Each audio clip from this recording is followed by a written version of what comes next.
요한복음 14장 18절에서 21절 말씀. 내가 너희를 고와 같이 버려두지 아니하고 너희에게로 오리라. 조금 있으면 세상은 다시 나를 보지 못할 터이로되 너희는 나를 보리니 이는 내가 살았고 너희도 살겠음이라. 그날에는 내가 아버지 안에 너희가 내 안에 내가 너희 안에 있는 것을 너희가 알리라.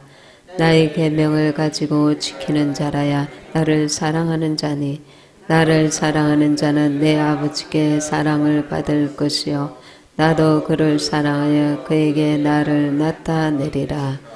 아멘. 할렐루야. 우리가 신앙생활 할 때에 하나님은 나와 함께 하신다. 이것이 신앙의 아주 기초 중에 기초인 줄 믿습니다. 임마누엘의 신앙입니다. 우리가 힘들 때에 하나님은 나와 함께 하신다. 고난 가운데, 고통 가운데, 좌절 가운데, 낙심 가운데, 절망 가운데 우리에게 이 말씀은 임마누엘의 신앙은 너무나 많은 위로가 되고 능력이 될 줄 믿습니다. 그리고 또 우리가 엄밀한 가운데 내가 누구를 만나든지 홀로 나 혼자 있든지 엄밀한 가운데 주님은 나와 함께 하십니다. 신앙생활 할 때에 엄밀한 가운데 하나님이 나와 함께 하심을 우리가 외면하기 때문에 이 하나님이 뭘 의식하지 않기 때문에 내 영의 성장이 더디고 그리고 변화가 더딘 것입니다. 하나님은 내가 힘들 때, 외로울 때, 답답할 때, 원수에게 짓밟힐 때, 괴로울 때, 고통스러울 때, 절망 가운데 일이 풀리지 않을 때, 실패했을 때 그 어둠의 일들 가운데도 주님이 나와 함께 하시지만 내가 엄밀한 죄를 지을 때 주님이 살아계심에도 불구하고 주님을 살아계시지 않는 것처럼 부정하고 내 마음대로 말하고 행하고 내가 은밀한 가운데 죄를 짓는 것까지 하나님은 은밀한 가운데서도 범사에 하나님이 계시다는 것을 내가 의식하든지 안 의식하든지 하나님은 나와 함께 하시는 것입니다. 나를 보고 계시는 것입니다.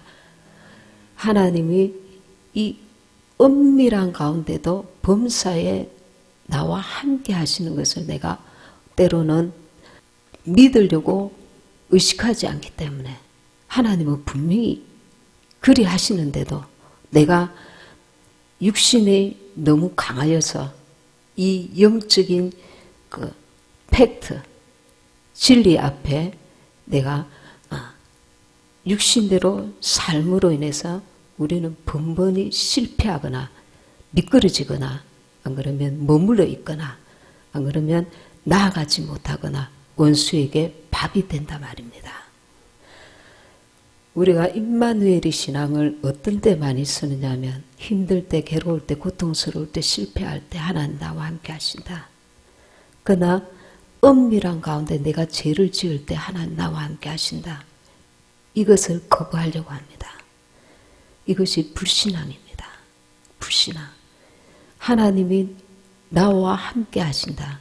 구약시대 때는 동행하셨습니다. 에녹과 동행하셨잖아요. 그리고 노아와 동행하였습니다.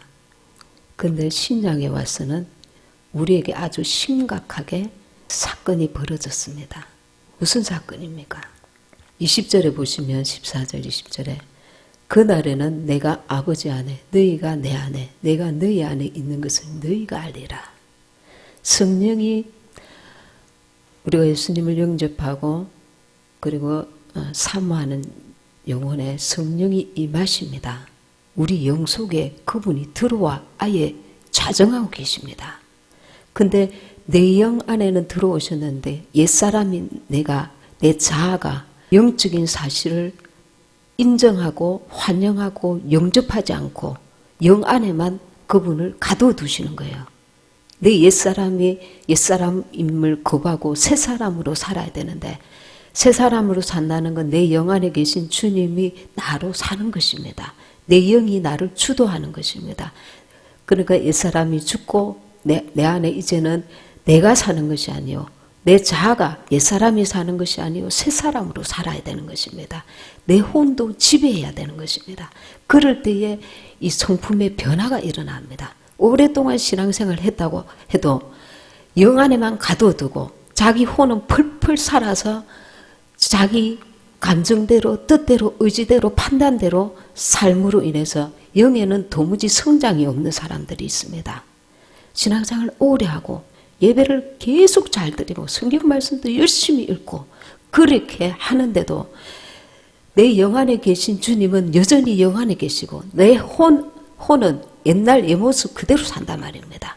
그분이 나를 주도하시는 걸 내가 거부한단 말입니다. 그래 할 때에 주님이 내 영 안에 계시지만, 내 안에 계시지만 내 혼을 주도하지 못하도록 내가 막고 있다는 것입니다. 이것은 동행하는 것하고는 엄청난 차이가 있습니다. 나를 아예 성전 삼고 내 영 안에 주님이 들어와 계시니까요. 성령이. 그러니 우리는 계속 그분을 사모하고 내 혼이 옛사람이 벗겨지고 새 사람으로 살 수 있도록 내가 사모하고 그분을 끊임없이 영접하고 환영해야 됩니다. 우리 본성 안에는 죄가 들어가 있어요. 마귀가 들어가 있어요. 그래서 이 옛사람이 튀어나온다는 것은 마귀의 지배 아래 있던 그 옛사람이 나오는 것입니다. 마귀의 지배 아래 있던 옛사람은 선한 일을 하여도 그 뿌리가 다른 것입니다. 새 사람으로 영으로 인한 그 열매가 아니라 옛사람으로 인한 열매는 하나님 앞에 자기 의는 될지 모르지만 하나님의 거룩한 열매는 아닌 것입니다. 그래서 그것마저도 내가 내려놓아야 하는 것입니다. 그래서 영으로 산다는 것이 주님으로 산다는 것이고 성령의 인도함을 받는다는 것입니다. 우리가 임마누엘의 신앙생활을 할 때에 내 영도 살고 주님께 온전한 열매를 드릴 수가 있습니다. 우리가 성령을 받았는데도 외로워요.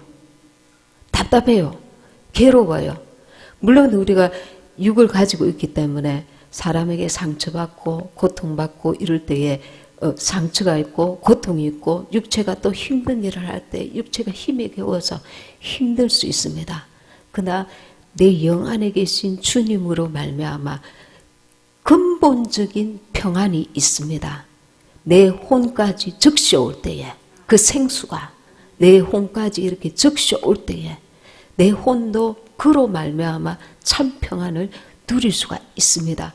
근데 영의 역사를 거부하고 내 혼이 내가 열심히 내가 이렇게 성령의 순종함으로 인한 인도함이 아니라 내 자의로 내가 이렇게 해야지 내가 이렇게 해야지 이럴 때는 반드시 영과 마찰이 일어나게 됩니다. 성령과 내 그 옛사람과 마찰이 일어나게 됩니다. 그러면 평안을 잃게 됩니다.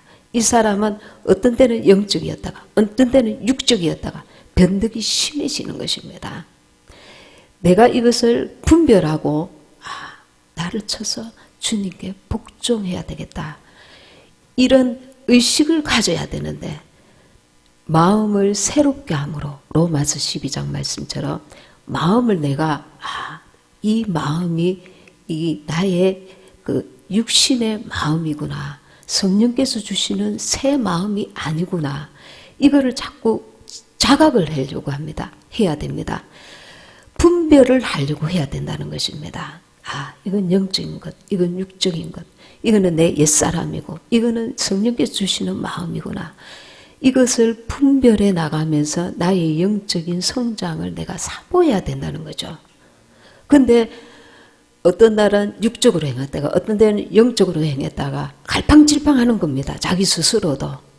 분별을 하려고 애를 쓰지 않고 물 흐르는 대로 그날 환경에 따라서 내가 움직이는 것입니다. 환경이 어떠하든지 간에 내가 하나님의 그 영적인 성령의 그 조명하심을 따라서 분별을 하려고 하는 내 의지를 가져야 내가 이 영적인 분별력이 키워지는 것입니다. 하나님은 내가 너를 이끌어 줄게. 너는 가만히 있어. 기도만 하면 샥샥샥 이렇게 강권적으로 간혹 역사하시기도 하지만 대부분은 우리의 자유의지에 하나님께서 맡기십니다. 그래서 그 사모하는 영혼을 만족해 하신다 하셨습니다. 우리가 내가 영적으로 살아야지. 그렇게 의지를 갖는 것입니다. 예를 들어서 오늘은 출근을 해야 돼. 근데 하나님께서는 어떤 예배에 어떤 모임에 영적인 모임에 참석하라고 하셔. 그러면 갈등이 옵니다. 갈등이 오는데 내가 이런 대가를 지불하고서라도 너 참석해라. 성령께서 주시는 강한 감동이 있고 그것을 주님께서 책임져 주시겠다라는 확신이 응답이 오면 내가 이제 거기에 분별을 갖고 하나님께 순종하는 것입니다. 분별을 갖지 않고 이렇게 그냥 환경에만 내가 이렇게 움직이게 되면 내 영은 그대로 환경에만 반응하는 사람이 됩니다. 우리는 계속해서 주님께 반응하는 자가 되어야 되거든요. 주님께 반응한 그것이 내 자아, 옛사람이 주님께 반응하는 게 아니라 내 영이 주님을 상대하고 영원한 천국을 사모하고 내 영이 주님을 상대하는 것입니다. 내 영에는 누가 있나요? 내 영 안에 성령께서 들어와셔서 내 영과 성령께서 연합을 이루었습니다. 그런데 이제 영으로 산다는 건 성령으로 산다는 것입니다. 내 영과 성령께서 이제 연합을 하셨으니까 한 몸을 이룬 것입니다. 그런데 이 옛사람은 이게 편안하지가 않습니다. 편안하지가 않아요. 성령께서 분명히 말씀으로 감동으로 이렇게 주시지만 내가 살아온 세월이 너무나 내 혼이 강해서 육적으로 사는 것이 몸이 길들여져 있단 말입니다. 그 판단도 습관도 내가 배워온 것도 우리 그리스도인들은 이 세상의 법을 초월한 자들입니다. 더 높은 단계에 그 하나님의 법에 이끌림을 받는 자들입니다. 그러니 더 민감해야 됩니다.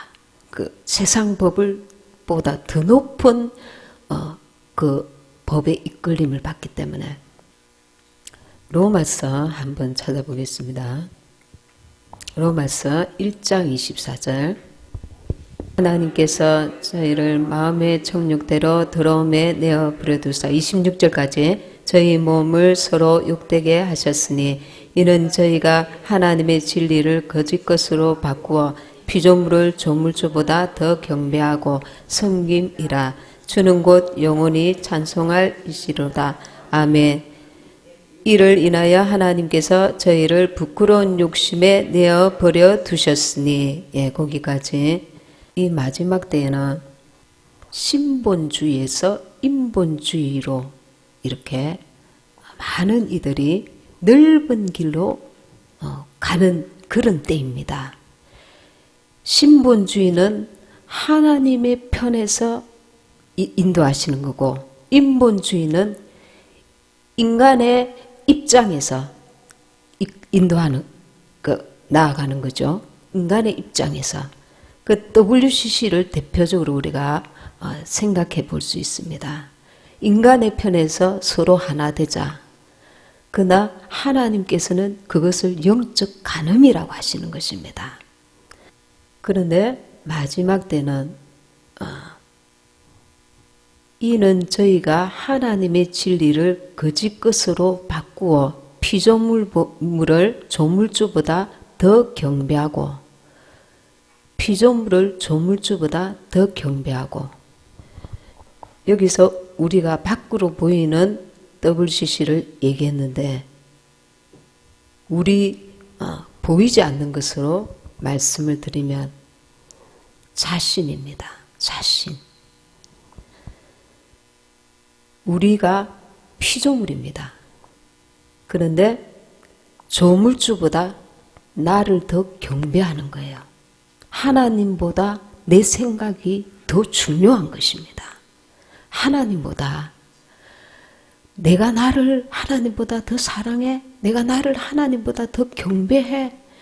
그렇게 밖으로 드러내서 말은 하지 않지만 내 깊은 중심에는 내가 우선이라는 거예요. 내 생각이 우선이고 내 판단이 우선이고 내 의지가 우선이라는 거예요. 내 지정의 이것이 옛사람인데도 불구하고 내가 피조물의 나 피조물을 어떤 결정적인 순간에 조물주이신 하나님보다 내 생각을 더 앞세운다는 거예요. 내 판단을 더 앞세운다는 거예요. 내 감정을 더 앞세운다는 거예요. 그래서 경배하는 거예요. 경배한다는 것은 하나님보다 더 우선시하는 거예요. 하나님보다. 이게 무서운 겁니다. 그래서 믿고 싶은 것만 믿는 거야. 듣고 싶은 것만 듣는 거야. 내가 눈에 보기에 좋고 듣기에 좋은 것. 내가 듣고 싶은 말씀만 듣겠다는 거야. 이 말씀은 나의 것이 아니라는 거야. 통과. 내한테 입맛에 맞는 것만 듣겠다는 거야. 하나님의 말씀이 하나님의 말씀 되지 않도록 내 속에서부터 거부하는 거야. 나는 이 말씀이 내 것이지 저 말씀은 내 것이 아니야. 하나님 앞에서는 가증한 것입니다. 악한 것입니다. 우리가 많은 경우에 그 지위가 높든지 낮든지 교회 안에서 말입니다. 사역자든지 평신도든지 직분자든지 누구든지 간에 이런 오류에 범할 수가 너무 많습니다. 지금 이 시대에. 가증한 거죠. 하나님 앞에서. 그래서 나는 어렵다고 여기는 거야. 어렵다고. 사두개인과 바리새인들이 자기를 스스로 어렵다고 여긴 것처럼 나는 죄가 없고 세린이는 죄인이잖아. 너는 죄인이지. 너는 당연히 하나님 앞에 고개를 못 들 자지. 나는 하나님 앞에 의로운 자입니다. 감사합니다. 하나님은 보실 때에 속으로 남을 미워해도 그 살인죄라고 하는데 내 눈앞에서 내가 눈으로 보이는 것만 판단하는 거예요. 너는 죄인이고 나는 하나님 앞에 아무 죄도 없어. 말은 안 하는데 그렇게 착각하고 사는 거야. 우리 스스로. 우리가 우리 스스로를 속이고 있는 거죠. 하나님의 불꽃 같은 눈 앞에서는 다 불그벗은 모습으로 하나님 앞에서는 너무 진절머리 나는 죄덩어리인데 내가 얼마나 하나님 앞에 냄새나고 지저분하고 생각하는 것이나 말하는 것이나 판단하고 비방하고 내 속에서부터 나도 모르게 섭섭해하고 안타까운 육적인 그 감정을 내세우고 얼마나 우리 자신이 거룩하신 하나님 앞에는 냄새나고 가까이 가기에는 너무나 주님은 나를 사랑하시지만 나를 사랑하셔서 내 곁에 두고 싶지만 하나님 앞에서 우리는 끊임없이 죄성이 올라와서 그분의 사랑 그분의 보혈의 은혜가 아니고서는 도저히 가까이 갈 수 없는 지독한 죄덩어리인데도 그걸 발견을 못하는 거예요. 남만 발견하는 거야. 너는 죄야. 아이고 저런 죄인 저런 죄인. 우리의 눈이 너무 오염되어 있어서 우리의 귀가 너무 오염되어 있어서 도무지 보혈의 은혜가 아니고서는 나는 하나님 앞에 도무지 설 수 없는 자. 이걸 처절하게 내가 느끼고 깨닫고 주 앞에서 내 죄만 이 감당하기에도 주 앞에 회개하기에도 이 벅찬 너무나 시간이 없는 이때에 우리는 남의 죄에 대해서 간섭할 시간이 없는 거예요. 간섭할 시간이 거짓 끝으로 바꾼단 말이야. 진리의 말씀을 말입니다. 진리의 말씀을 내가 내 자신에게는 그 잣대를 정확하게 재지 않고 남에게만 잣대를 너무나 재기 때문에 하나님은 그것 안 그래도 잿덩어리인 인생을 긍휼을 베풀고자 하는데 엉뚱한 그 타인에게만 죄를 자꾸 말씀을 갖다 대는데 자기 죄를 보지 못하니 너무 긍휼까지 못 베풀게 만든단 말입니다. 긍휼을 베풀려고 하니까 불쌍히 여김이라도 우리가 받아야 되는데, 그래서 하나님의 말씀으로 계속 하시는데도 하나님을 두기를 싫어한단 말입니다. 하나님을 두기를.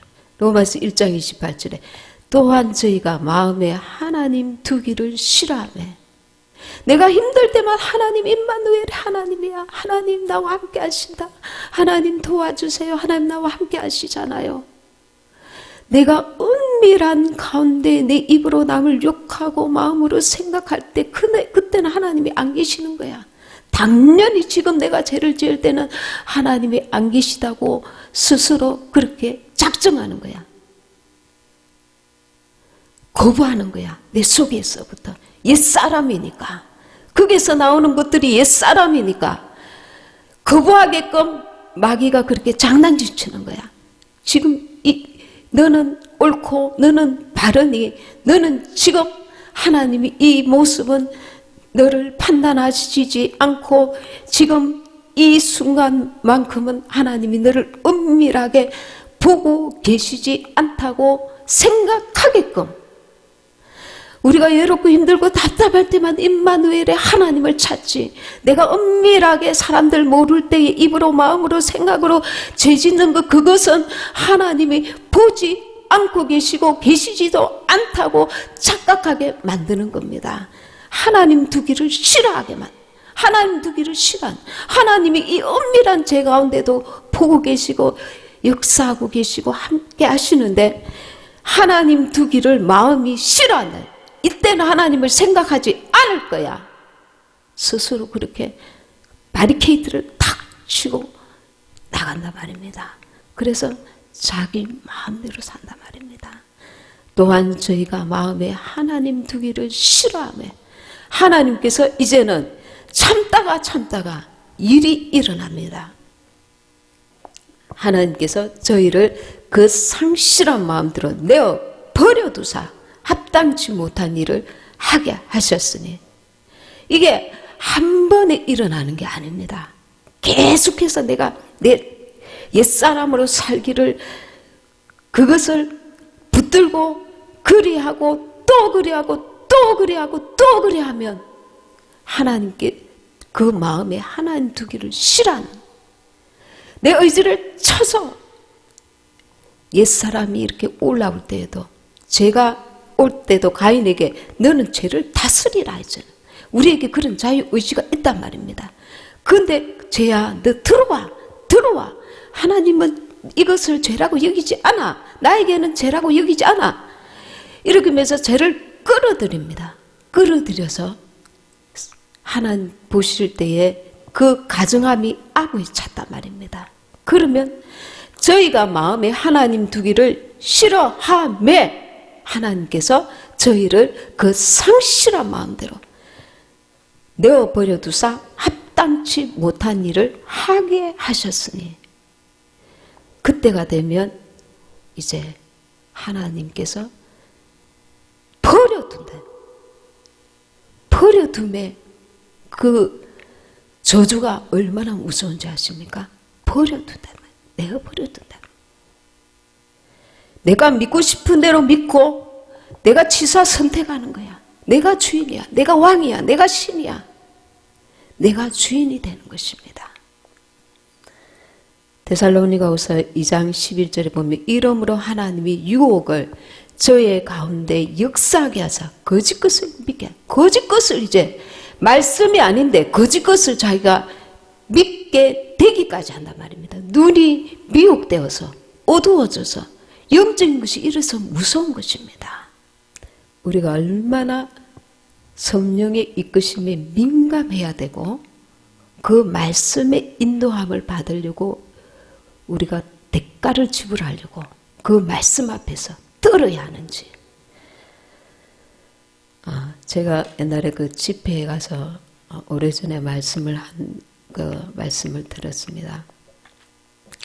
미국의 신학교 총장님이신데 그 당시에 이분이 목사님이십니다. 교회를 이렇게 이제 사역도 하시고 그 당시에는 아직 총장이 아니셨는데 그 목회를 하고 계셨는데 그 미국에서 그런데 이 한국 목사님이신데 한국 분인데 이제 그 교회에 들어온 지 얼마 안 되는 그 성도가 있었습니다. 성도가 있었는데 이 목사님이 아기를 이제 사모님이 아기를 낳고 갓난 아기였습니다.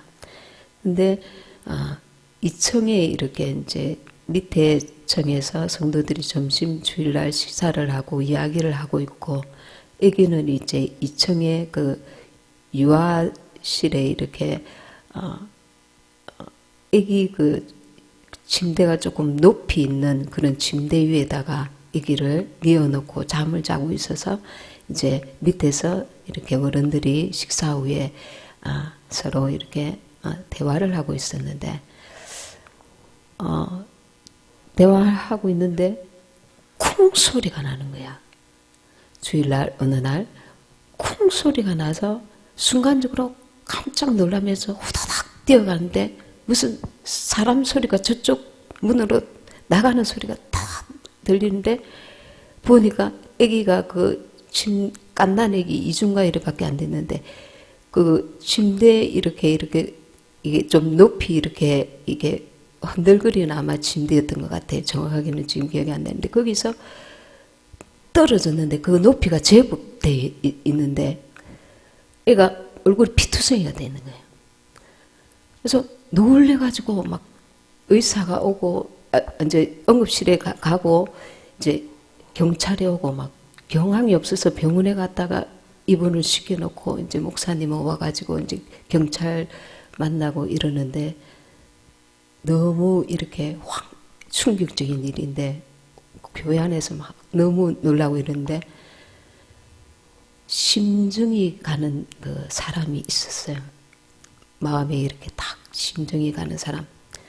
그런데 주님께서 성령께서 조용히 기도하니까 너 이거 조용히 이 일을 마무리해라. 성도들 전부 입을 막아라. 그냥 조용히 이 일을 처리해라. 그렇게 확실히 말씀하시는 거예요. 왜 그러냐면 그 당시에 이제 교회에 안 그래도 대해서 이렇게 전도가 잘 안 되는 이런 시점에서 교회에서 이 더군다나 갓난 아기가 누군가에 의해서 막 이렇게 큰 사건이 일어나게 돼. 이게 사람이 고의로 이런 일이 저질러졌다고 하면 신문에 대문짝만하게 날 일이고 교회 주님의 이름이 큰 영광을 가리울 엄청난 이 사건이 될 수 있기 때문에 성령께서 이 일을 잠잠히 하라고 명하신 거예요. 그래서 처음에는 너무 이게 감당이 안 돼서 이 갓난 아기가 막 뇌가 이상이 생겨가지고 이 굉장한 충격을 받은 거예요. 그래서 병원에 가서 이제 막 기도하면서 아이를 수술을 하고 그렇지만 막 계속 아이는 그 불안 증세와 막 이 아이가 한 번만 수술로는 안 되는 거예요. 안 되는데 그 병원에 왔다 갔다 하면서 이제 들리는 소문에 기독교에 대해서 아마 반감을 가지고 있던 사람이 그 교회로 들어온 것 같아요. 그래가지고 이 사람이 그 살던 곳에서 도망쳐가지고 떠돌아다닌다는 걸 이렇게 이제 듣게 됐지만 교회 성도들한테 일절 입을 말을 못하게 소문이 더 이상 나지 않게 막았어요. 그러면서 목사님도 마음을 추스리고 기도하면서 가까스로 생명의 이제 그 위험한 지경을 넘기면서 이랬는데 1년이 못 돼서 이 사람이 어디로 살고 있다 뭐 이런 소문도 들리고 했지만 찾아가지도 않고 하나님께 그냥 맡기면서 이 목사님과 사모님과 그 교회는 그냥 단순 사고로, 경찰서에 왔을 때도 그냥 단순 사고로 얘기를 하고 모두 이렇게 잠잠하게 했어요. 그랬는데 이 범인은 나중에 이제 그것을 아는 사람에 의해서 들었는데 도로변에서 교통사고가 나가 그 자리에서 즉사했다는 그 얘기를 듣게 된 거예요. 목사님이. 그리고 이 아이는 그 뒤로도 몇 번의 수술을 통하여 하나님의 은혜로 이제 자라게 됐는데 하나님께서 그 치유를 해주셔가지고 무사히 건강을 회복하게 됐어요. 따님인데 그리고 이 아이가 하나님께서 오히려 더 머리를 좋게 해주셔가지고 이 아이가 장학금을 받고 그 미국의 그 대학교에서도 아주 훌륭하게 대학을 졸업하고 정말 이렇게 하나님께 영광 돌리는 그런 위치까지 갔다는 거예요. 그래서 이 어린 그 몇 살짜리가 아니고 태어난 지 2주밖에 안 되는 그 갓난 아기를 자기 아이를 누군가 이렇게 고의적으로 잘랐다는 거예요. 그래서 갓난 아기가 높은 데서 떨어져 즉사하도록 그것을 다 이렇게 증거와 심증 가는 사람이 있음에도 불구하고 하나님께서 잠잠하십니다. 하나님께 그냥 순종했더니 그 속으로는 엄청난 고통을 겪은 거예요. 그러는데 하나님께서 그 뒤로 그의 목사님과 가족들의 인생을 하나님께서 더 새롭게 하시고 지경을 넓혀 주셨다는 거예요. 우리가 내가 주인이 됐을 때는 내가 보는 그 선에서밖에 못 봅니다. 근데 하나님이 주인이셨을 때는 내 지금 보이는 현실을 넘어서 저 영원한 세계까지 하나님이 나를 인도하신다는 걸 우리가 알아야 됩니다. 그러니 내 옛사람으로 살면 영적으로는 계속 마이너스가 될 수밖에 없고 우리는 뒷걸음질 칠 수밖에 없고 그리고 실패의 인생, 하나님 보실 때는 실패의 인생을 가게 된다는 것입니다. 옛날에 제가 하나님 좁은 길이 어떤 길입니까? 거기에 대해서 의문을 가지고 있었는데 한 날 좁은 길로 가는 사람을 봤는데 딱 한 사람이 가는 길이에요.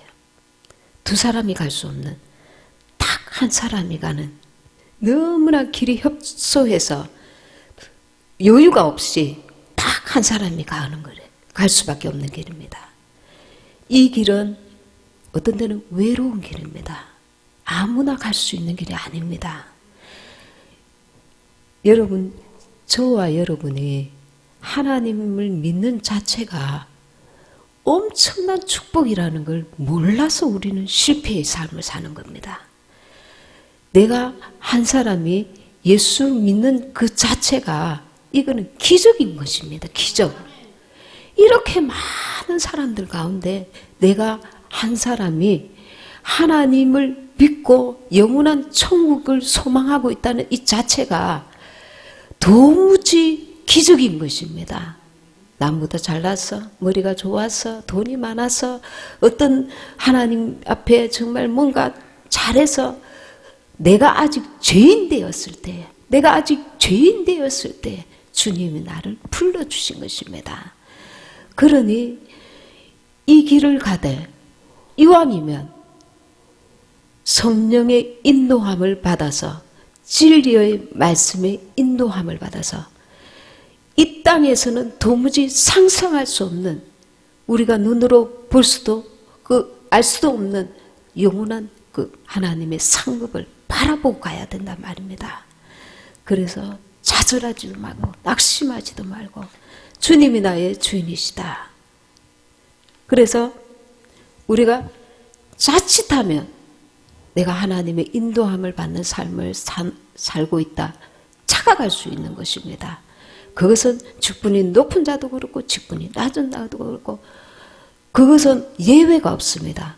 내가 주의 뜻대로 살리라. 이것은 산순교의 삶입니다. 내가 죽어야 하니까요. 옛사람이 죽어야 하니까. 그게 얼마나 힘들고 외로운 길이면 십자가의 길이라고 합니까? 자기 십자가.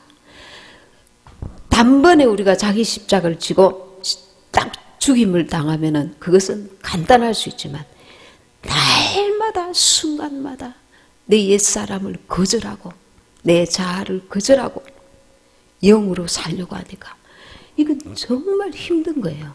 그래서 계시록에서 오라 이렇게 할 때 순교한 자, 죽은 자가 오라는 것입니다.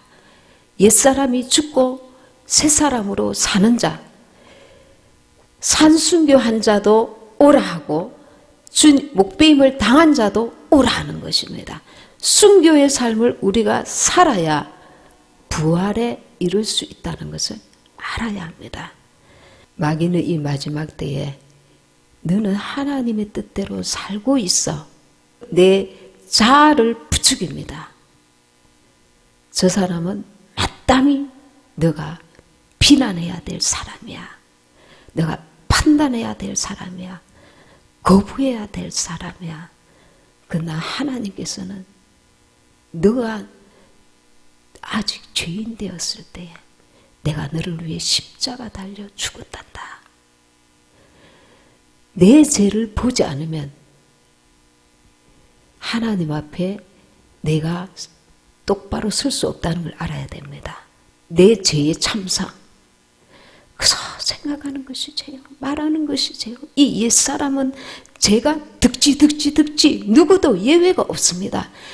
오죽하면 하나님 아들이 와서 죽임을 당하기까지 이 죄를 감당했어야 했냐 말입니다. 이 죄가 하나님 앞에는 얼마나 정말 가증한 것인지, 이 죄는 하나님께서 너무나 미워하시는 것입니다. 그래서 우리도 내 자아대로 육신대로 살면 반드시 죽을 것이라도 말씀하신 것처럼 내 육신이 올라와서 육신대로 살려고 할 때마다 나는 거부하고 주님이 나의 죄에 대해서 몸서리치며 그 십자가를 잔인하게 죽임을 당한 것처럼 나도 이 죄가 올라올 때마다 옛사람이 주인 노릇하려고 할 때마다 몸서리치면서 너는 죽었어야 돼. 나는 옛사람이 죽었어. 선포하고 새사람, 예수의 사람으로 살아야 될 것입니다. 아멘. 내 속에서 들려오는 육신의 소리에 민감하지 말고 성령의 음성에 민감해야 될 줄 믿습니다. 아멘. 그래서 요한복음 15장 5절에 이런 말씀이 있습니다. 나는 포도나무요 너희는 가지니 저가 내 안에 내가 저 안에 있으면 이 사람은 과실을 많이 맺나니 나를 떠나서는 너희가 아무것도 할 수 없습니다. 지금 내가 캄캄한 밤에 혼자 있다 할지라도 아무도 나를 돌아보는 이가 없고 나를 내가 의지할 사람이 없고 함께하는 자가 없다 할지라도 누가 계십니까? 내 안에 주님이 계시는 것입니다. 그래서 나는 포도나무에 너희는 가지니 이 가지가 나무에 딱 제대로 붙어 있으면 하나님이 나를 통해서 열매를 맺으시는 것입니다. 아멘. 그래서 우리가 범사에 그분을 인정하고 그분이 내 안에 계심을 범사에 인정을 해야 하는 것입니다. 범사에 임마누엘의 하나님, 내 옆에 계신 하나님이 아니라 내 속에 가장 깊은 곳에 내 안에 계시는 그분 날마다 주님이 나의 주인 되시옵소서. 주님 안에서 내가 살게 하옵소서. 주님의 뜻대로 나아가게 하옵소서. 이렇게 주님을 영접하고 내 마음이 옛사람이 죽고 내 마음이 중심에서부터 그분을 순종하는 우리 모두가 되시길 바랍니다.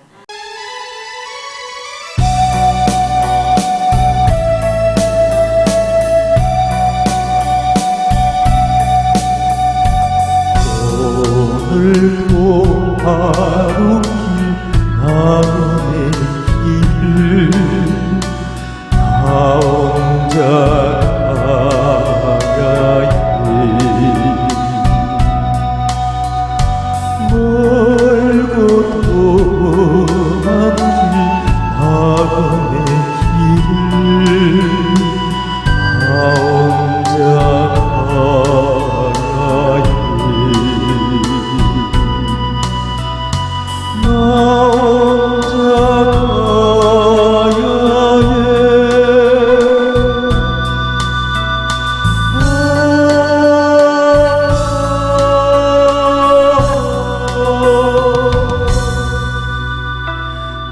갈래 갈래 길이라고 내게 주신 주의 길 따라가려고 갈래 갈래 길이라고 내게 주신 주의 길 따라가려고